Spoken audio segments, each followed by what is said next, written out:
Welcome to the Women Inspired Podcast. I'm your host, April Seifert. There is nothing more powerful than a woman who is inspired to action, and that's my number one goal, to inspire you, my listeners, to take action in your lives. Each week, I get to interview some of the most inspiring women, and I'm bringing those interviews to you. Let's do it. Hey guys, I am so excited that you are tuning in this week because I'm so pumped to introduce you to just a beautiful soul, someone who is as generous as she is successful. And I think this is just going to be a wonderful interview. Today's guest is Erin Cooper, and she is a client advisor for a wealth management group by day. And like many of my guests, she also has a side project, sort of a passion project. She is the founder of a wonderful organization called Kid Kindness. And I would love to just launch in and start babbling and tell you a whole bunch about it, but I'm just going to let her do that in time when we get to it. So welcome, Erin. I am so happy to have you here today. Thank you, April. I'm happy to be here.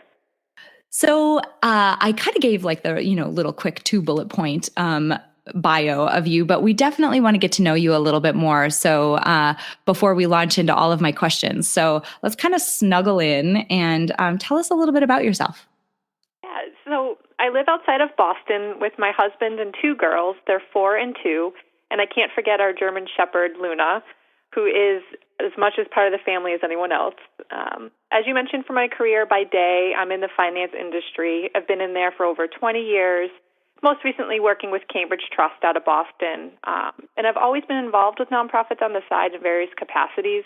So it's exciting to have Kid Kindness to really get my passion out. That's really cool. So let's just launch right into that. So tell us a little bit about, what Kid Kindness is. Like, tell us who you are.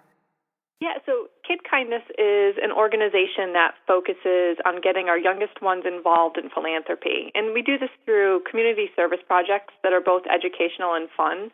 And the key is we believe you are never too young to make a difference. Oh, that is fantastic. I mean, so this is coming from a person who, has a 19-month-old, and I, something that my husband and I have definitely talked about so much is how do we help keep her, help develop her in a way where she understands the impact that she can have on the world. And also the fact that there are a lot of people out there who are in a different situation than her, and that she should feel empowered to help. And so I think the premise behind your organization is just wonderful. Yeah, and that's exactly why, I got this started, is I want to be able to expose my kids to this. And also it's a big part of my life, and to be able to do it with them was really important.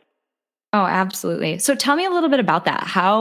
Where did this idea come from? When did you think of it? Was there a triggering event? Like, how did this ball get rolling?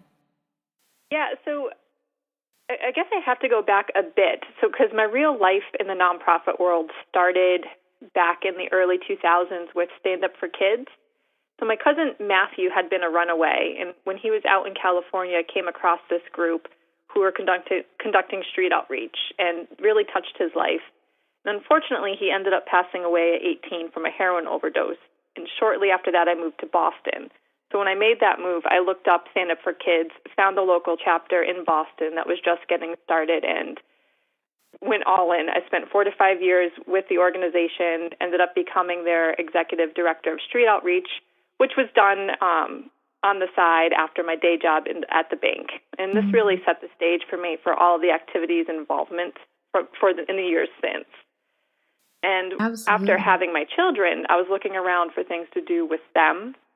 And it was really hard to find organizations that had activities for the real young ones. And so, I didn't set out with the idea to start the organization, but when I couldn't find what I was looking for, I was like, well, maybe I need to start something. Let me see if there's anything out there like this. And I came across a really cool group called Caring Cubs in Cleveland, and I actually gave them a call to see if they thought about expanding beyond their home base.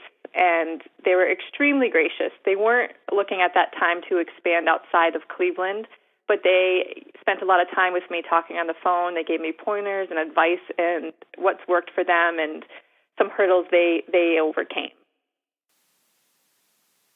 So two things that I just really want to highlight from that. Actually, three things. So appreciate you sharing the story of, of your cousin that sometimes, I mean, you just never know where people's motivation and passion comes from. And some of the strongest drive that I've seen in people, it's because they have a personal experience or a very close experience with, someone who experienced hardship and someone who needed help. And I think those of you who have listened to a number of my episodes, you've probably noticed the theme that when people have a really passionate why behind what they're doing, so a reason why they're trying to achieve a goal, it tends to make the how a little bit less scary. Like people just become less afraid to take the first step because the motivating factor behind them is so strong. Did you feel that as you were kind of getting things started? Absolutely. And I don't know if I would have gone down this path this in depth without having that experience with my cousin. And to be honest, for a while after I left Stand Up for Kids, it was a real struggle finding my place in the nonprofit world where I had that same passion and that same drive. Because it's really, when you have that personal connection, it's there. So it was a journey finding that again, definitely. Yeah. Well, and the other piece that really struck me is, after you had your kids and being really devoted to wanting to make philanthropy a part of your life and continue to have that and then make it a part of their life, when you noticed that there was a gap there, that there weren't opportunities for young kids or that were age appropriate and maybe interesting to get them, to fall in love with this type of activity, when you noticed that they didn't exist, I'm always so inspired by and impressed by people who do what you did. They take action. They notice that there's a gap. It's a need that they need to have filled, and they, believe that other people probably have the same need. And so instead of, doing what, a lot of us do, we take to Facebook and complain about it. And maybe there's a little bit of that, who knows? But instead of just simply taking to Facebook to complain about it, you took action and you started something natively, on your own. I think that is so incredibly inspiring. Yeah, I try really hard. I mean, we all complain, right, and look out there what we wish we had or wish we could do. And I try hard to, or maybe you complain for a little bit, but then you look at, all right, how can I make this happen? Am I willing to make the sacrifices to have X, Y, and Z? And at least if I decide I'm not, then it was my own decision to not do that right now or not have that. And if I can do it, then move forward. Mm-hmm. Yeah, totally. And the last piece that I wanted to highlight is I think it's cool that you reached out to, did you say the organization was Caring Cubs? Yeah, and isn't that a great name? Yeah, I love it. I think of like little snuggly bear cubs. Exactly. Caring Cubs. And I think it's cool that you, both sides of that coin, that you asked them for help. I mean, you had, the courage to reach out to another organization and ask for help, and that they were so open in helping you get started, like sharing sort of the method behind their madness and helping you learn from, probably a lot of friction and difficulty that they had in the beginning. It's just so cool when people, ask for help and other folks who have more experience are willing to share it. Oh, it was huge. I was and continue to be so grateful for it. Yeah, absolutely. And sometimes I think people tend sometimes to guard that information, or, they're afraid to share that information or afraid to reach out because they think the other person might guard it. And I don't know, I tend to have a more aspirational view of, I don't know, humanity, life, business, whatever it is, that if I've figured something out and I sort of know the quick path to get from point A to point B, I want other people to know that so that they don't have to struggle so hard if they're trying to do the same thing. So I think it's so cool that you reached out to them. And I think it's so cool that they were willing to be open and, share those lessons with you. Yeah, absolutely. And especially if you think about it too, in the nonprofit, in the charity, philanthropic world, we're all out there trying to do good at the end of the day. Mm-hmm. So why wouldn't we all work together? It is great when you can see the collaborations taking place. Yeah, absolutely. So tell me a little bit about, what you do, the events that you guys hold, and some of the things that you've done with groups of kids in the past. Yeah, so some of the key aspects to our events are we really want to make sure they're appropriate for families with kids of all ages, and as I mentioned, specifically our youngest ones in mind. And we often have toddlers joining us. That might mean their parent has to help them color the card or put together the package, but there's a meaningful way that they can be involved.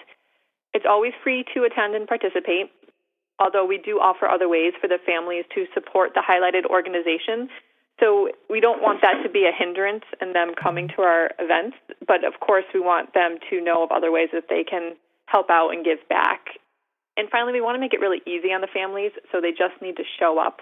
It can be hard enough getting out the door on some days with little ones, so we really try to make it easy on them. Events are always on the weekends and only 1 to 2 hours, because really to keep attention spans beyond that is quite difficult. Some of the things we've done a birthday card party. So we supported an organization called the Confetti Foundation, where they put together birthday packages for kids who are in the hospital on their birthday. So we collected donations for those packages, and the kids made birthday cards, and that was a really great event. We did one where it was kids in community. We talked about homelessness and helping, and they brought some items to bring to a local shelter. We've done Meet Guide Dogs was a really fun event. So we worked with a local seeing guide dog organization, and they brought some of their pups in training and talked about, proper etiquette when you come across a service dog, some of the training that they go through. And then my favorite piece was that there was a kissing dog booth, which was great. And the kids made tug toys for the dogs. And then actually upcoming in the next month or two, we're going to be doing a safety talk at the local police station. So, a little bit different than some of the events we've done in the past, but I think equally important to be a good neighbor, community citizen, is to know some of the safety, some ways to keep it safe and keep your friends safe and who to call. And so I'm excited for that coming up as well.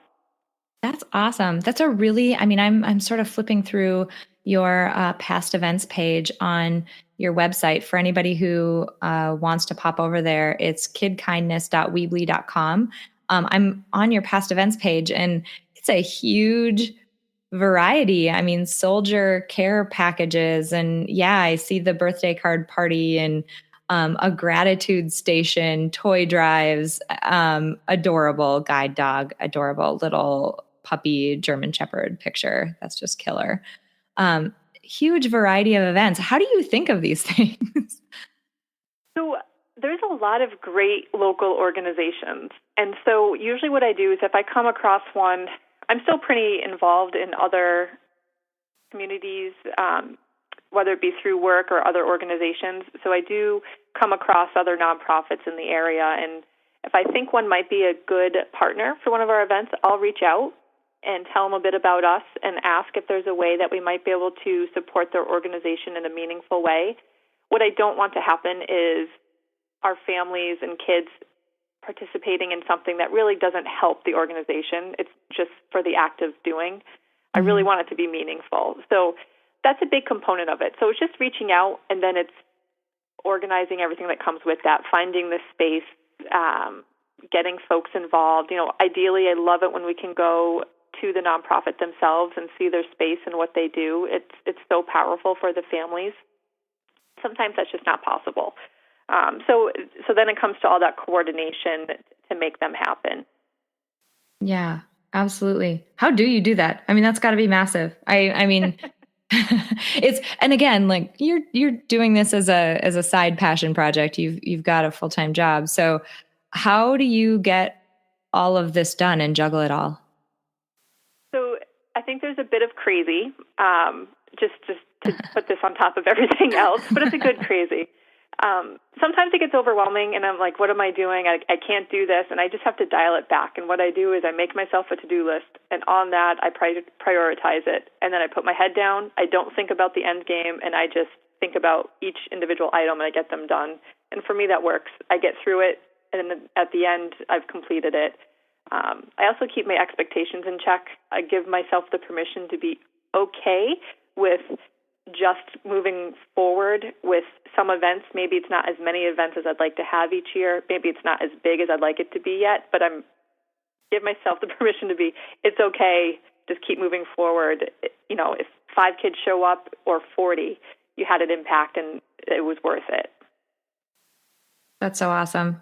Like 2 things to highlight from that. The to-do list.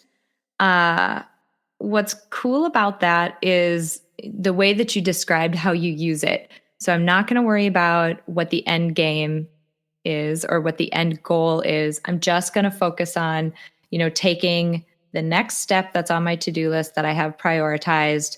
And at some point, if I get through this list, I'm going to make it there. And I think that's something that it's something that I've heard from a lot of my guests. It's something that I definitely have learned to do myself in the last couple of years since I have been outside of a normal job, is that don't worry about the big, hairy, scary goal at the end that seems insurmountable. I mean, it's that whole, how do you eat an elephant one bite at a time, right? So you're going to check off one of those things at a time. Don't worry about the step that you have to take 5 steps from now. Just do the one that's in front of you right now. Just knock that one out. And then at some point, you'll be ready to take that next one and that next one.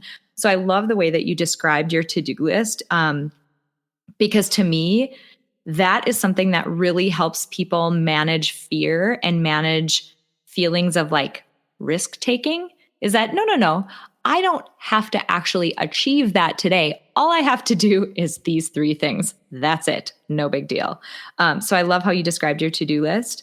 And I also loved how you described your expectations around progress. If you're a high achieving person, if you're somebody who has a lot of goals, if you're somebody who has a ton of passion around something, it can be easy to just focus on, when is this gonna, blow up and be viral? When am I gonna have this massive, group of kids show up? And really in the end, celebrating progress along the way is so important because I think it just keeps you motivated as you go versus getting frustrated and demotivated about the fact that, you haven't cured world hunger just yet.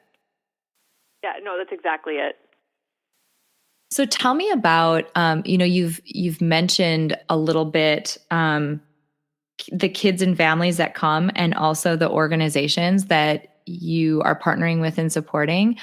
What has been the coolest piece of feedback that you've heard from someone who's attended an event?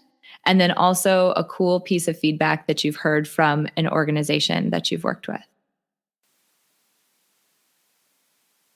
Just the overall excitement when it comes to the families that come. And for me, it's being able to step back and be a fly in the wall a little bit and just see the interactions and the engagement especially from these youngsters. We had this one kid who was so excited, and he stepped up and volunteered to be an event leader, and his mom recorded him during a request on Facebook for donated items for an upcoming event, and they posted that and shared it. And it was just so great to see that type of excitement and involvement from the whole family and exposing them to these other organizations. From the organizations themselves, the feedback, I've actually been really pleasantly surprised at the open arms that they welcome us and willing to work with us. I had a woman who started her own group south of Boston, and we're trying to put together an event for them. And she started this herself. She's extremely busy, and she offered to come and read a book to the kids at our event. I mean, it's incredible. Mm-hmm. That's so cool.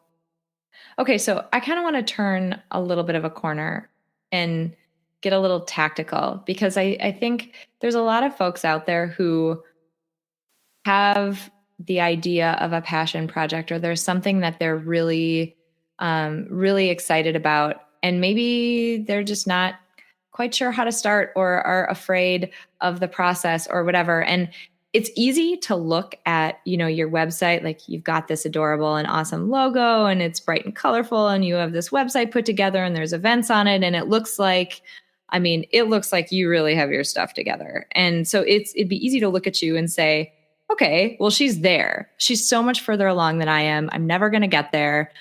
Tell me a little bit about the journey. So, undoubtedly, and I'm just going to make an assumption here that it has not gone perfectly smoothly. So, tell, tell me a little bit about some of those bumps in the road, like barriers that you've encountered and how you've been able to get through them.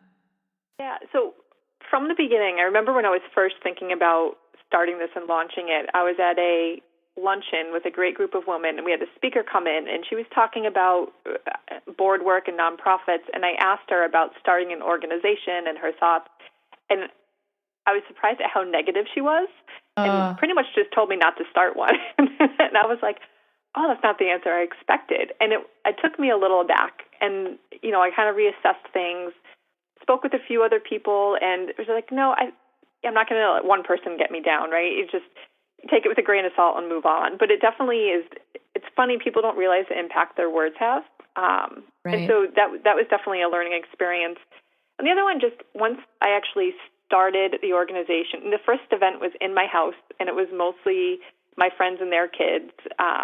So again, starting small and embracing it.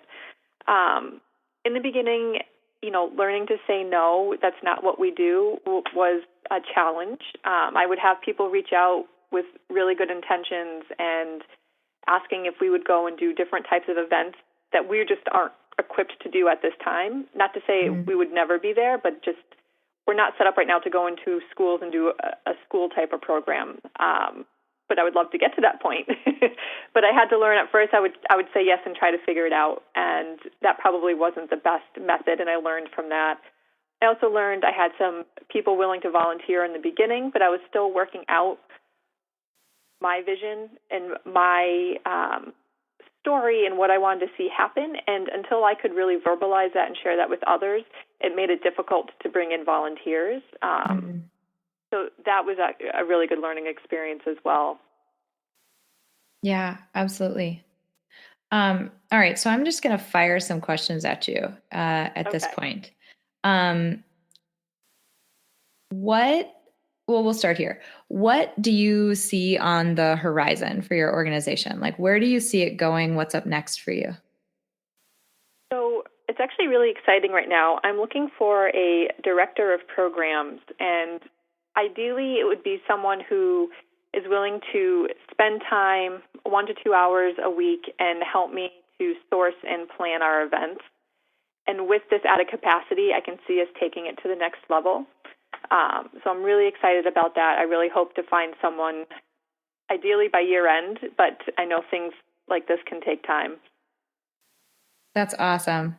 That's huge. I mean, it's really cool when you're at the point where you're like, wow, I need to bring on another person to really help me with this. That's really great progress. Yeah, it's so exciting. And, I want them yesterday. So, but it's also, I want to get the right person involved.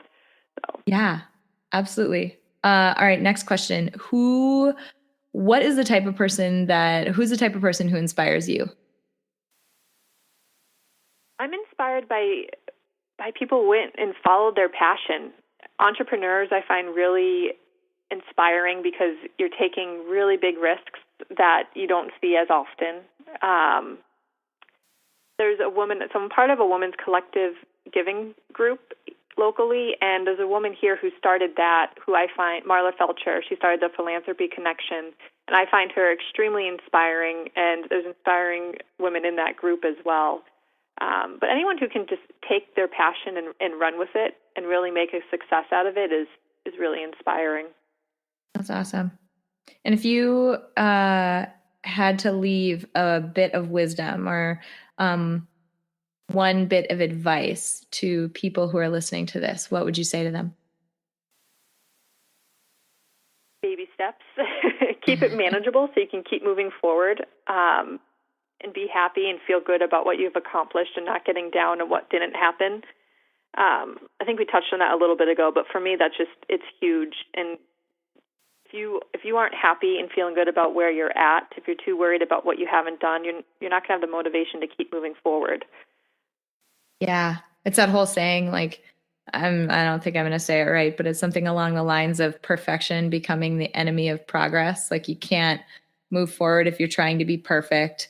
And I think your likelihood of giving up, if perfection is your goal, your likelihood of giving up is so much higher. You're not even going to make any kind of impact if that's your focus. Absolutely. Awesome. This has been so wonderful. It has been so great to get to know you. It's been so wonderful to get to know the organization that you've put together. It's just completely inspiring to see the work that you're doing to help, you know, kids foster this sense of philanthropy and see the impact that they can make in the world. I mean, I think about my daughter and some of the things that I want to instill in her, and I want her to understand that she has a lot of opportunities that her, life affords her. And because of that, it's really her duty to help other people around her and to use, that big loud voice that she's cultivating right now, like, oh gosh, to use that big loud voice to do good things in the world. I just think it's so cool what you're doing. Thank you so much, and thank you for this opportunity. It's really humbling. Awesome. So, last question that I'm going to ask you is the last question that I ask every single person who's on the podcast. We are compiling a Spotify Power playlist of songs that are curated, motivational songs that are curated by the women who have been on the podcast. So, I have to ask for your contribution to our motivational playlist. Yeah, so this is hard. I love music, and it definitely changes on my mood. But today I'm going to go with Bright Lights by Gary Clark Jr., and if I can be really picky, I would say the live version.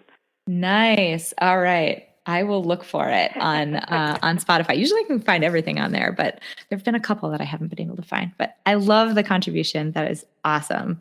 Well, like I said, Erin, this has been so wonderful. I know the folks listening are going to get so much out of this and just feel inspired to go, chase the passion project that they might have on their minds, and cut themselves a little bit of slack, that you just make some progress, and that's all that matters. So appreciate you being on today. Thank you, April. Hey guys, I really hope you enjoyed that interview as much as I did. Erin is just, like I said in the beginning, she is just a beautiful soul. You can totally tell how passionate she is for the work that she's doing. And it's interesting because it's not her day job. She doesn't make money off of this, but you can tell how, following her passion and being involved in this organization and creating this really cool movement is just enriching her life in a way that, a paycheck can't. It's just really neat. And I could hear it in her voice how excited she was. Few things that I want to call out from this interview. Number one, I think it's so cool that she is doing something that is attempting to get, our youngest generation involved in giving back.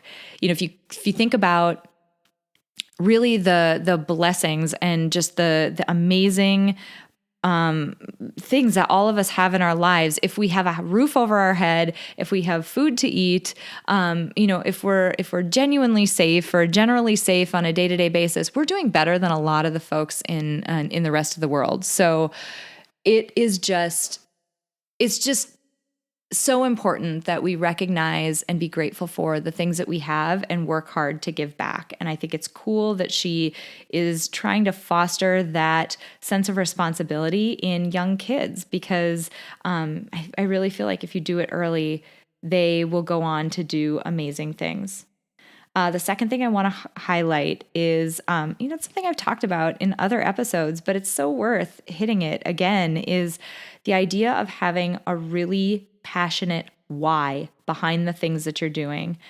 It's so much easier to chase after a big goal. It's so much easier to stare fear in the face and take a risk when you feel like the payoff and the reward, the why behind what you're doing, it's worth it. So I would encourage you to really get clear about, if you've got a really big goal, really get clear about why you're doing it, because it makes everything else, it makes the how so much easier. And it really stamps down the fear of taking a risk or of taking that first step or that 50th step. It makes that so much easier. The second thing, message, really big key message that she talked about a number of times in her interview is the idea of giving up on perfection, not letting perfection be the enemy of progress, really celebrating the fact that she's making progress. Yeah, it's probably not as fast as we all want to go, big deal, but she is making progress and celebrating every single step that she's taking, and she's doing it one step at a time. We get way too focused on the long game. Now, don't get me wrong. I love to set aspirational goals. I love to set really long-term goals, but those, if they're the only thing you focus on, I kind of look at them as like your 401k, right? You really want to check in with them periodically. You don't want to be doing it every minute of every day because you're going to drive yourself crazy or you're going to scare yourself into not chasing that goal anymore. So set those big aspirational goals, keep an eye on that really, long-term horizon, but at the same time, at the end of the day, you're going to do one thing at a time. It's about that next item on your to-do list and checking that box and celebrating the fact that you're making progress. So whatever it is, you're doing great, and just celebrate the fact that you're making progress. I do want to put a plug in for the volunteer position that she has open, Director of Programs for Kid Kindness. I'll have some information on her show notes page. If you or anyone else is interested at all, I highly suggest that you take a peek and consider applying for this position. When I think about what this would look like on a resume, it's just massive. So if you know of even a college student who wants to help, strengthen their resume and do some good at the same time, this is such a wonderful opportunity. You think about the skill set that goes into organizing and carrying out events like these. It's so valuable. And to be able to say that you have firsthand experience with doing so, that's it's just a really massive thing to be able to put on a resume. So I would highly suggest, if you know of anybody who might be interested in that position, please reach out to Erin, because you'd be doing such a good service to her and this just great organization, and you'd be beefing up your own background as well. Last two things that I'm going to do, I'm going to plug myself. Number one, if you enjoyed this episode and you have enjoyed other episodes that I've put out there, a couple of asks on my part. Please head over to iTunes and drop me a rating or a review. It means a ton. It makes me easier to get my message out. It makes my podcast come up in searches on iTunes when people are looking for inspiring content like this. So that would be so, so wonderful. And also, your reviews are really helpful because I really want to make this podcast valuable for you. So I want you to get out of this what you're looking for. So tell me what I can do, whether it's through a review on iTunes or whether you drop me a note on the website, aprilseifert.com. I want to hear from you.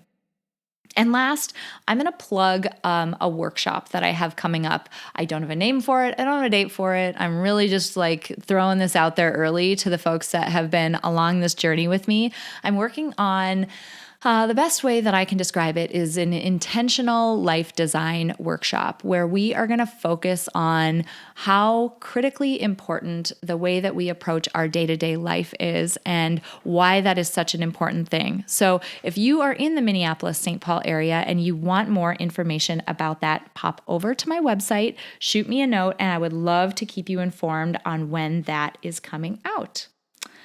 Thank you, everybody, for joining me this week. And as always, have an inspiring week.